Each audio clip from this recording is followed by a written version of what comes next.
Meek, and the administration requested $70 billion, but the average monthly cost of the war is over $10 billion a month. That means that the true cost of the war will be upwards of at least a baseline of $120 billion next year. So, as you can see, we have a real dilemma. The dilemma is, do we accept the last budget of Mr. Bush, the Republican budget, which continues to plunge our country deeper and deeper into debt,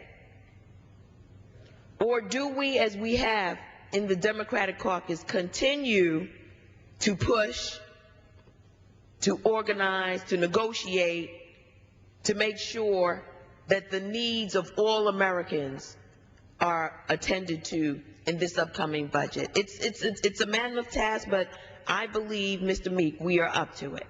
It is critical that we do this. We have to get on good ground going forward. I mean, it's going to take a lot to get us out of this deficit. First of all, we're going to have to bring an end to this war in Iraq, because that's unfettered spending. There you go. That's unfettered spending. But simultaneously, we need to really set priorities for the American people, and that priority has to be demonstrated in the budget that we pass here. It has to be demonstrated in the way in which we fund the critical areas of our growth and our development as a nation, and believe me, this budget falls far short of that. And you know, it's time for folks to get their act together. This Republican budget plunges this country deeper into debt. We cannot afford that. We must become much more sober about our work here and recognize that in order for us to grow, we have to make sure our educational system is sound, our healthcare system is sound, and certainly make sure that our homeland is protected. And based on what we have received thus far, the Republican budget falls extremely short of that, and that is totally unacceptable. So, Mr. Meek, I know that our time together here is winding down. I just wanted to say that this is a very important time for this House, and as we look at our priorities going forward, the stimulus package gave us a window into where we are right now, and that is in an economic crisis. And anyone who can't see the writing on the wall, you know, is walking around with blinders on.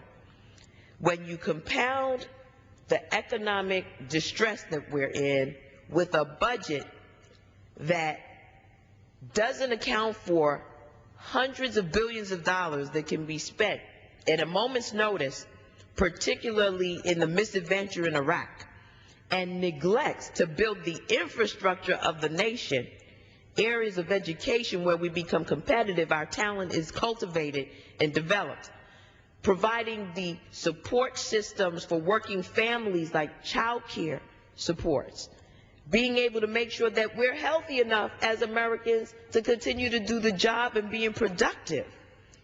These areas are very important and crucial areas for us to move this nation in the 21st century. I think President Bush has thrown up his hands. This was his last budget. This was the best that he could do, and unfortunately, it fell too short. I want to thank you, my colleague, for sharing this time. I look forward to participating with you further in the future. And I want to thank you, Mr. Speaker, for giving me this time during the 30-something working group. You know, Ms. Proud member of the 30-something working group, and as Mr. Speaker, I mentioned a lot on the floor. We just don't come to the floor and just say, hey, let's go to the floor and let's talk to our colleagues, let's give a floor speech. I mean, actually, there's